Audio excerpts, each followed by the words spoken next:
Good afternoon, everyone. We're going to give one more minute for people to come into the room. We're at 104 people, and we had about 300 register today. So we'll give it about one more minute. If you have any questions during this session, please put them in the Q&A box. And if we get time, we will answer some of those questions. If we run out of time, then I will compile a Q&A document that will be posted to the Moodle, to each respective Moodle, not just one Moodle.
Okay, it is 4:02, and we are recording this session. So for anyone that comes in a little bit late, they will be able to get the recording after this.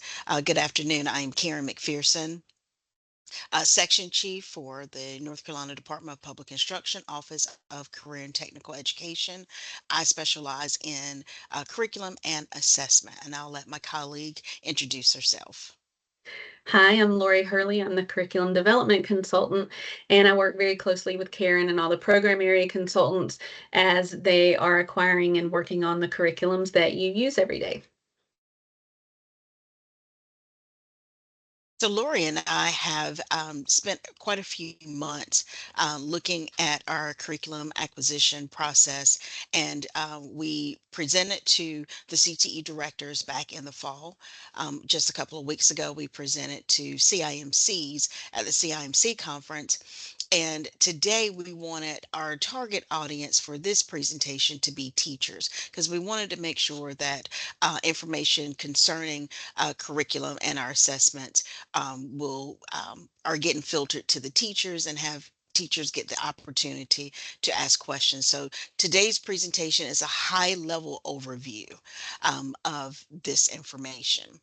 We do expect to provide follow-up webinars before, during, and after summer conference. So we'll get started.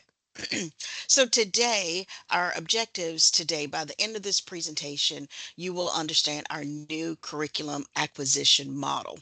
You'll understand our philosophy concerning course outcomes and how they're developed, changes to performance-based measures moving forward, our first and second level CLES standards, and they stand for, and we'll go into what they stand for in a little bit.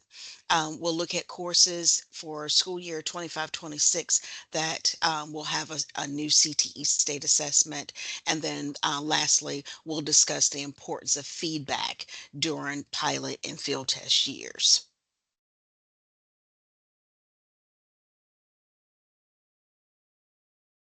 So with our new curriculum acquisition model, several months ago, Lori and I were charged with redeveloping this model. We have been in the curriculum writing business for many, many years, and with the onset of performance-based measures, we just wanted to make sure that they were done with what we really wanted a performance-based measurement to do. Well, looking at that performance-based measurement, we decided, well, while we're redoing and looking at PBMs, let's look at our entire model. So we did a lot of research. We did a lot of research with Revise Bloom's taxonomy. Last summer, the entire month of June, every week we did focus groups. So we got a good cross section of stakeholders and people all across the state of North Carolina. Lori and I took a community college course in backwards design. And that was from the Step Ahead courses through the North Carolina Community College System office. Lori and I also attended the Marzano Institute last summer, and we learned about proficiency skills and how to use those to make data-driven decisions. In all of that research, we came up with this new model.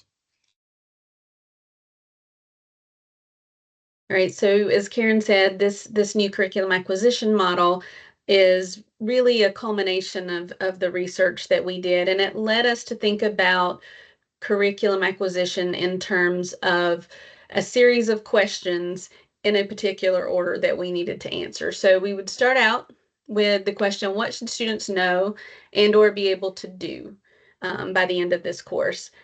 Then how will we know that they know and can do those things? Then what should teachers teach to help students know those things?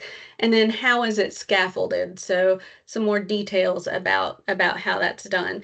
So we're excited about this model because it does really help provide strong alignment throughout, and it's a student-focused approach. If you notice that first question, we are answering that through outcomes. We're going to talk a little bit more about those in just a minute, but they are really student friendly. They are student facing, and they drive the process, the whole curriculum acquisition process. And then the question, how will we know that they know and can do it? That is answered through the proof of learning, right? So we think about what is the best way for students to demonstrate that they know and can do these things that we've asked them about. And then the standards and objectives are the answer to the question, what should teachers teach, right? Those are now, they're teacher facing, whereas the outcome and the POL are both very student facing. This is teacher facing here. So what do teachers need to teach? What are those standards and objectives? And RBT alignment is important there. And then finally, how is it scaffolded? The curriculum guide, which offers you unpacked content, essential questions. Again, it's RBT lined and teacher oriented. So let's look into these just a little more closely about how this process works. And the first thing we want to talk about are those course outcomes. So when you think about this process, outcomes really are central to what we do during this process. And business and industry, we partner with business and industry. We talk to them about what students should know and do, and that is informing the outcomes that we determine for a course. Then from the outcomes, they are driving developed POLs, the state assessment, PBMs, and the standard and objectives. If you notice that the industry recognized credentials are on the left-hand side and they have the dashed arrow to indicate that they are informing outcomes. And the reason that is those are input. They are input from business and industry as they are industry recognized credentials. And so they inform the outcomes. And so they still have that synergistic relationship there. With as in terms of the POL and the outcomes. And so as you can see, the outcomes really are central to everything that we do within this process. So what are course outcomes, since we're talking about those? As we said, it's what students should know and be able to do by the end of the course. There will be 3 to 5 course outcomes for a course, and they're overarching skills or concepts that students should be able to walk away from the course having acquired. They are student-oriented and student-focused. They should be shared with students. They're written in student-friendly language. And really, they provide the why for increased engagement. And that's one of the things that we're very excited about with this process, because we know that one of the things that this generation is very important to them to understand why. And we know they will ask the question, why am I in this course? Right? What am I going to get out of this course? And so this provides that answer, and it also provides them with goals. By the end of the course, I'm going to have these abilities, these skills, or this knowledge. And so it's a way to improve and engage students in the process. So how are they determined? We do have meetings with business and industry partners, and they give us an idea of what their needs are, the things that the entry level competencies that are needed for that entry into that business. So those become the course or pathway outcomes. And then we meet with education stakeholders. They're going to validate the outcomes from business and industry. They're going to help with how those should be scaffolded across the courses in a pathway, and then also provide input on what knowledge or skills students need if they will be entering a post-secondary program in that field.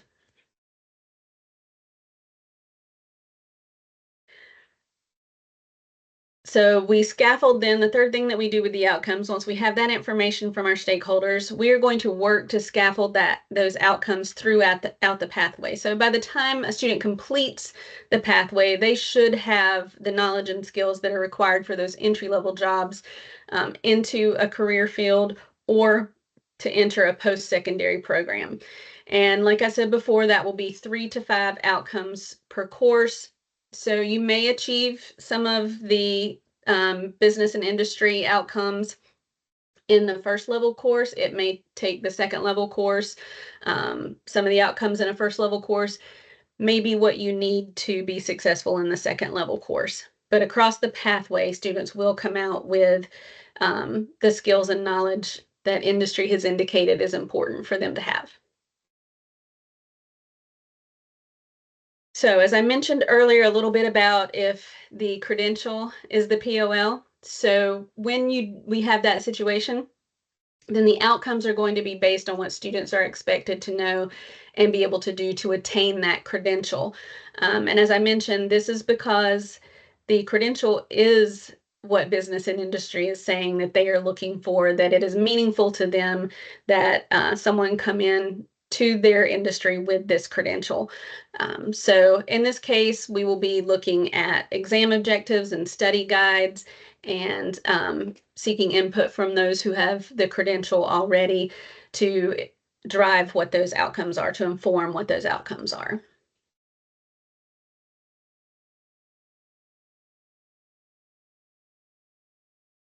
Right, so once we have those outcomes developed, what do we do with those? So they inform the course descriptions for the course inventory. So students see this when they're registering for classes, and so those things need to align. We want kids to know what they're going to be expected to do in a course whenever they register for the course. So we want that to align, that when they get into the course and see what the outcomes are, that those two things make sense to students. As I mentioned, they will drive the POL. In case of PBMs, they are based completely on the outcomes. State assessments are still going to be based on standards and objectives, but as you see, the course outcomes will also drive the standards and objectives. So the state assessment will still be tied to the outcomes that are expected for the course.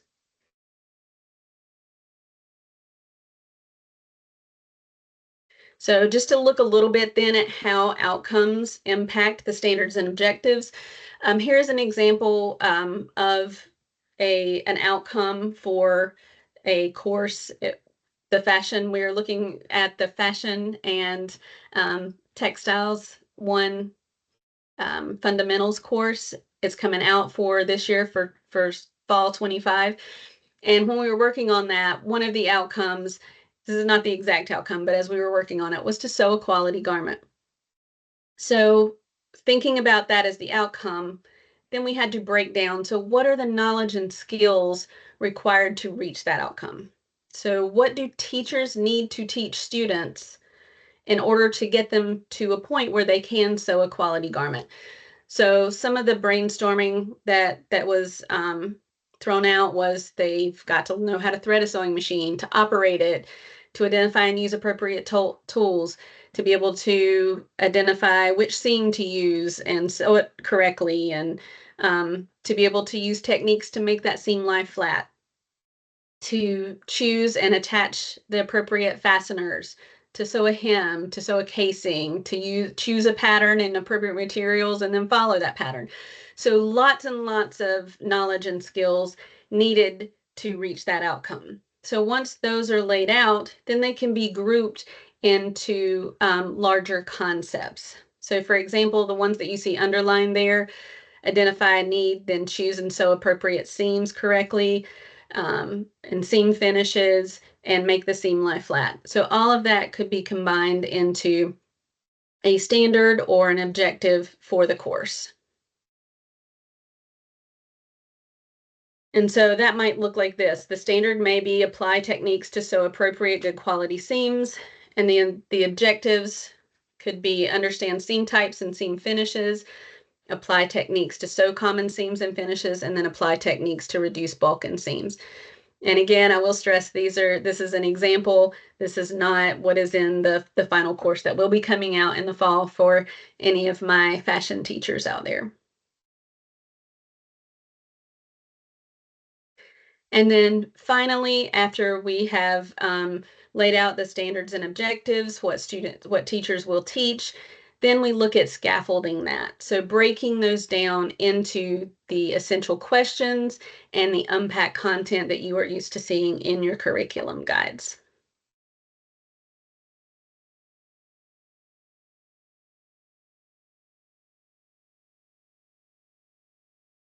All right, so then we wanted to talk a little bit about the PBM updates.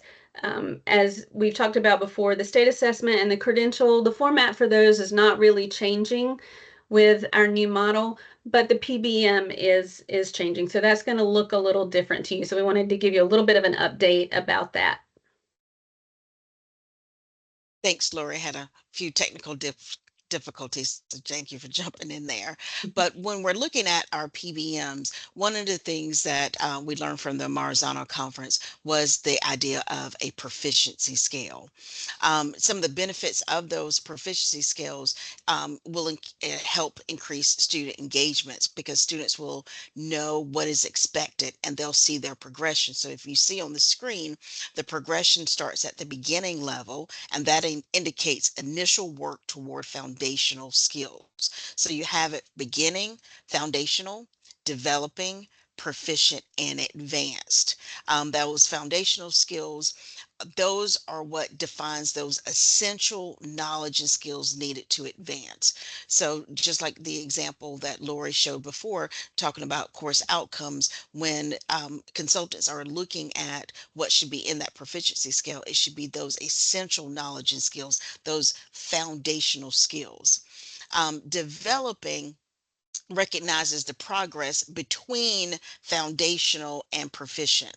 So to be developing, you're not quite proficient, you've met your foundational goals, the students have met their foundational goals, but they haven't quite achieved proficiency yet.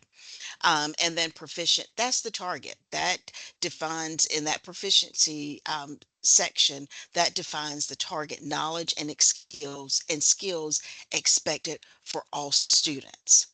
The advanced level provides examples of knowledge and skills beyond those course expectations. So the benefit of that is it supports differentiation.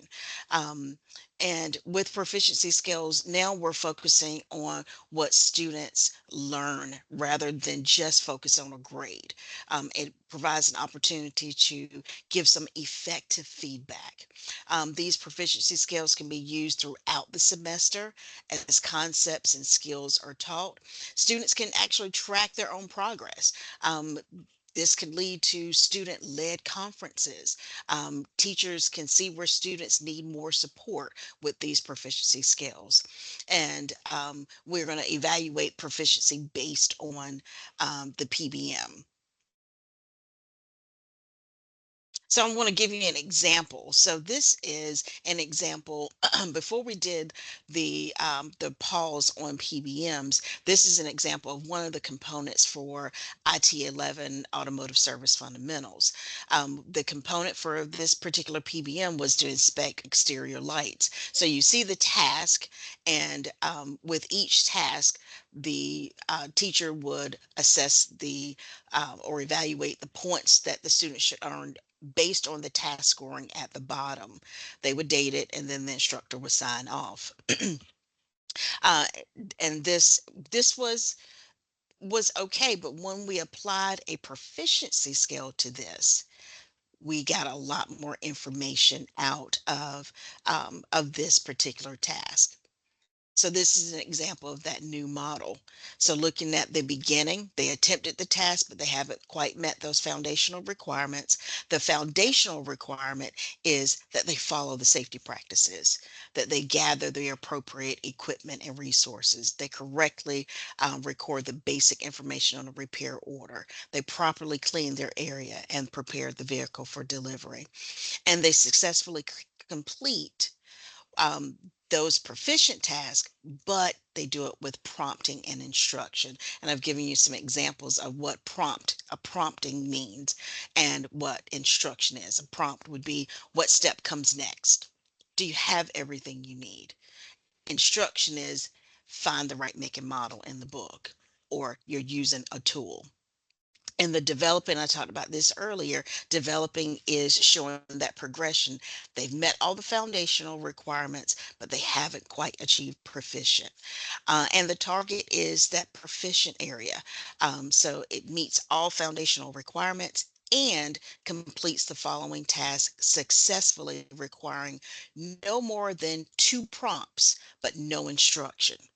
And then it lists those three tasks. Those same three tasks were on the previous. These are the tasks previously, but now we get more information because now it includes that foundational knowledge. So that way students will always practice safety. They'll get their appropriate equipment and resources. They'll make sure they have that information on the repair order. So students can see exactly where they are. Teachers can track where they are. At the advanced level, students meet the proficient requirements and they complete the task independently. So that's how it's differentiated.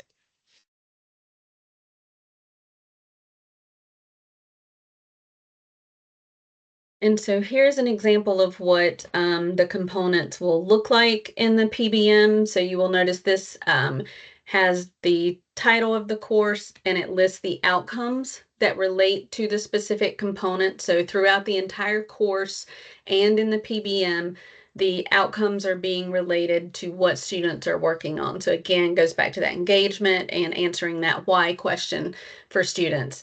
And so they can exactly see how they are learning these and how they are demonstrating them. So here you have then the PBM component. It'll provide parameters for the component for the project, the deliverables that are expected, and then the expectations are things that we are not using necessarily on a proficiency scale, but they are still expectations that teachers should have for the project, such as that it is a neat and aesthetically pleasing board. So again, just so you can kind of see, that's a little bit of a change from how you've seen components written in the past.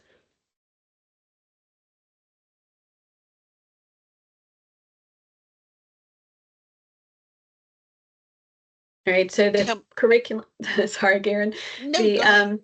the curriculum timeline. So you can see there on the screen the courses that we are planning for 25 school year 25-26. FAO7 has already had their first rollout for the Fashion and Textiles 1 Fundamentals course, and Automotive Service Fundamentals and Automotive Service 1, Animal Science 2 Food Animal, Animal Science 2 Companion Animal, Horticulture 1 Introduction to Plants, and Horticulture 2 Plant Production will all come out for 25-26 with the new model PBM.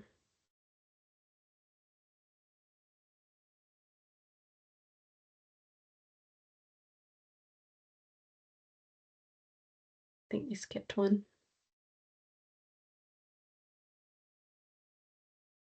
I did, sorry. Thanks. All right, so we do plan to roll the PBMs. We know there's still more PBMs that were halted or courses that have PBMs, but we do have a plan to transition to this new model for all our PBMs. So we do want that to be a smooth and efficient transition. Our goal is to minimize potential confusion in the field so that as we roll these out, that a pathway will be done at a time so that there will not be any discrepancies or changes in how the PBM looks within a pathway. We are focusing the transition actually for school year 26-27, so we know it's limited this year to those courses we just mentioned. There will be more courses where the PBMs will be updated for school year 26-27, and we'll keep you posted on those specifics. But for the reason we're doing that is so that we can provide that professional development and support to all of you in the field as those are coming out and being developed and as you need that.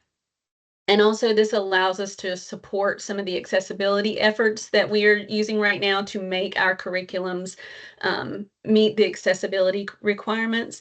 And so that gives us a little more time to focus on those things and get that done. Thanks, Lori. So starting school year 24-25, we have added a few standards to our first level courses, and those are career, leadership, and employability standards, or CLES standards. The purpose of these standards um, was because we wanted to provide some additional content, but we didn't want it tied to a specific academic content. We wanted to focus on broader educational and workplace preparation skills. And we wanted to make sure that we were supporting student success across any subject area. And these CLES standards don't affect the course type. So if we adopt a course from CompTIA, we can still add these additional standards, and the course would still be an adopted course. The rationale behind adding these standards, first of all, it's not a new concept to add CTSO content. In some of our older CTE courses, they were supplemental. We're only going to put these additional standards in courses that can handle an extra 10% of an additional 10% of the course without sacrificing the core content. So we looked at each course, and if it was a course, especially a course with a credential, if they couldn't sacrifice an extra 10%, we did not put them in there, or we put them in there and labeled them as supplemental. In these standards, we wanted to make an intentional focus on durable employability skills. We get a lot of feedback from our BNI meetings, and they hone in what they call soft skills, we call durable employability skills. So this is a way for us to show BNI that we are focused on these skills. So when we go into those meetings, instead of them focusing on those employability skills, we could say, no, we already taken care of that. We want content. What do you need in your industry for entry level position? Those are things we can focus on because we're already taking care of those employability skills. And we also wanted to reinforce that CTSO integration in all of our courses. So like I said, we started this with the 24-25 school year, and we added it to any new and any revised first level courses. Starting school year 25-26, we're going to add it to any new and revised second level, first and second level courses for school year 25-26. What's included with these standards? You'll still get essential questions, unpack content, instructional resources that align back to that unpack content, and sample instructional activities. So I'll turn it over to Lori so she can talk about the first level Thank you, CLES Karen. standards. Right. So in our first level courses, again, as Karen mentioned, there's a 10% max per course. So we have two standards. So they're limited to 5% each. The first standard is going to focus on career opportunities within a pathway. We know that's important. It's important for student engagement to see what they can do with what they learn in a course, and really to get those students to take that second level course to become a concentrator and to move forward in that pathway. Also, the CTSO opportunities. We know that CTSOs can increase student engagement, and they teach students a lot of wonderful skills that are workplace skills, durable employability skills that can help them in their future, help them to be successful. In standard two, that is where we're going to look at those durable employability skills. They're going to be able to recognize what those skills are, and then the benefits of those, and then to understand a little bit about how can they develop them, or in some courses, especially if it is a laboratory based course.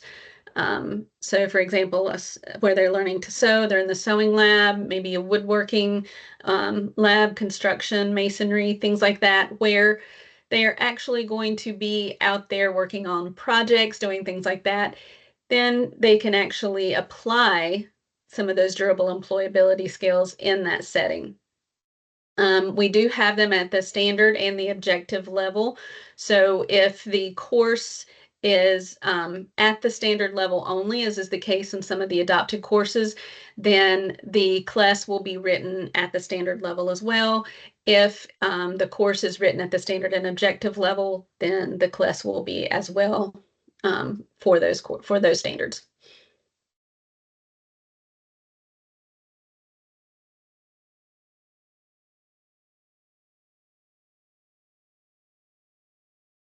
I'm talking and I'm on mute, so sorry. For those second level courses, the first standard focuses on, again, takes it up a level with the CTSO integration. It is at the apply level. It goes over the benefits of a CTSO, and then students actually participate in a competitive event, whether it's a mock event or a real event.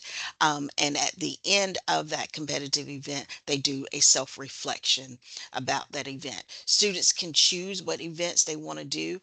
If a teacher wants to do a pre-assessment and a student chooses to participate in a competitive event, they may not be think they're good at, like a public speaking event. They don't like public speaking, but they may want to do that event to help build their confidence in public speaking. So they'll do that reflection after the event. The second standard focuses on workforce entry preparation, and that's at the understand RBT level. And it focuses on visual and graphic literacy, workplace documents, essential math for career success. And again, just like in the first level, it's only 10% of that second level course. Some frequently asked questions about these standards. Um, the first one is, will students be tested on these standards and objectives? And the answer is yes, if it's a CTE state assessment. The answer is yes, if those standards align with the credential. For example, FH31, Hospitality and Tourism Management 1, and Hospitality and Tourism Management 2. There is a credential at the end of the second level course. In that adapted material, they talk about careers, and so it does align with that credential. So that's how the students are tested on it. Also, it's yes if it aligns with the adapted content, and I just mentioned that.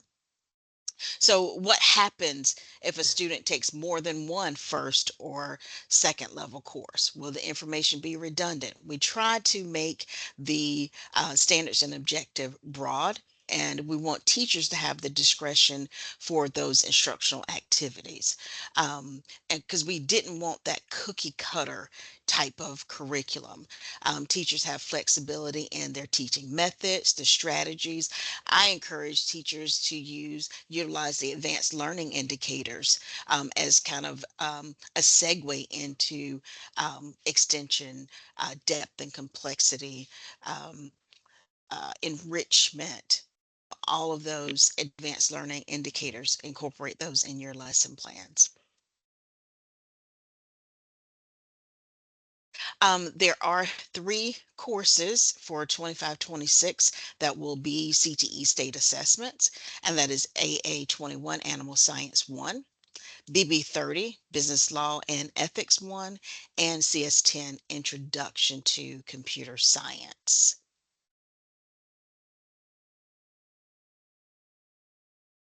And while we have our wonderful teachers, we just wanted to take a few minutes to talk about the importance of feedback during our pilot and field test years. So, during that pilot and field test year, especially in that pilot year, we want to ensure the successful implementation and continuous improvement of courses throughout that year. So we're continuously monitoring the Moodle emails, the just any type of feedback that we can get, because we want to also provide active support like office hours. Um, all of this will go into revising courses during that pilot / field test year. Some of the methods that consultants may use for this to get feedback could be surveys. The surveys could be at the beginning of each standard, or especially surveys may be put out before a pilot check-in, so that will help drive the conversation during a pilot check-in. Office hours, all of those ways to get feedback, because once a course goes into standard status, we don't touch it for at least 5 years. If it's in a computer science IT course, maybe about every 3 years. But we want to get as much feedback as possible to make the necessary revisions. Without feedback, guess what? We think that we're perfect and we can go ahead and put it in standard. But it's very important that we get feedback, and that's why we provide so many avenues to get that feedback. So you may also get a direct email from a consultant. They may go in and email each teacher that teaches that particular course to get more feedback. You'll see it in Moodle posts as well. Now, we do not give CEUs during in that, like the check-ins, the office hours, filling out a survey, because it's not PD. So this is a way for you all to tell us what we need to improve on. So that feedback is vital in our process. And I just wanted to mention, Lori talked about it earlier, early accessibility. The Americans with Disability Act, ADA, Title II requires that state and local governments make sure that their services, programs, and activities are accessible to people with disabilities. All courses going standard for 25-26, the curriculum guide will be in an accessible format. It does not mean that they will go away. It just means we're going to put them in a different format. So all the components that you had previously in a curriculum guide will still be there. Curriculum guides will still be available. It would just be in a different format. Right now, our curriculum guides have a lot of tables in them. Also, if we have any presentations that go along with them, those will also be in an accessible format to meet those ADA requirements. So they will still be there. So that is all we have. It is 4:39, so we do have some time for some questions. And I'm going to look to Angela if you see any questions in the chat that we can answer. Nicole Sykes asked if they will be able to access the slideshow following the conclusion of the presentation.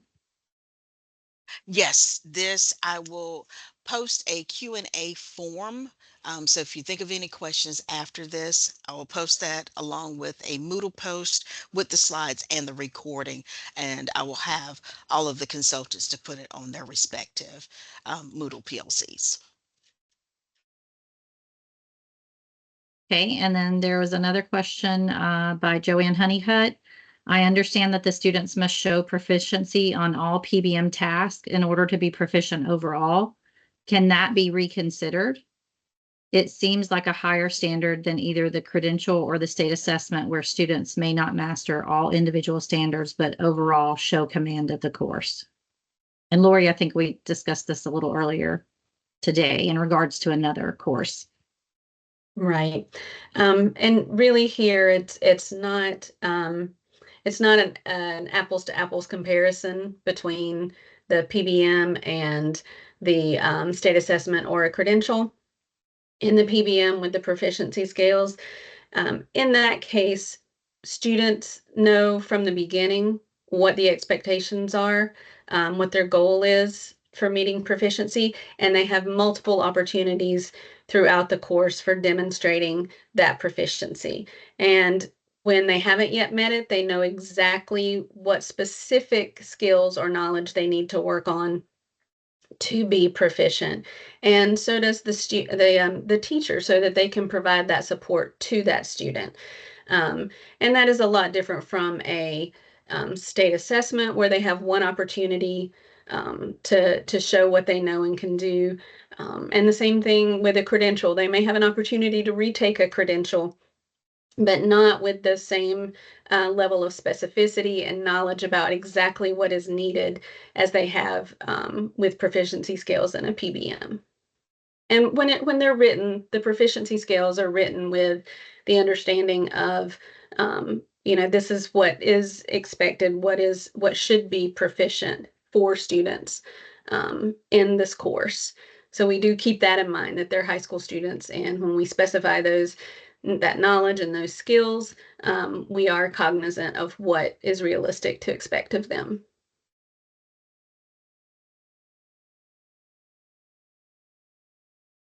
Thank you. And from what I see, that is concludes all the questions that are in the Q&A.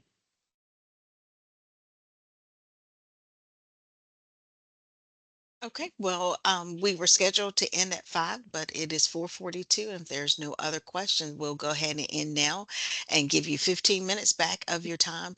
But we really appreciate you all joining us here today, and giving us the opportunity to go over our curriculum acquisition process. And we look forward to continuing these conversations. Thank you. Have a good evening.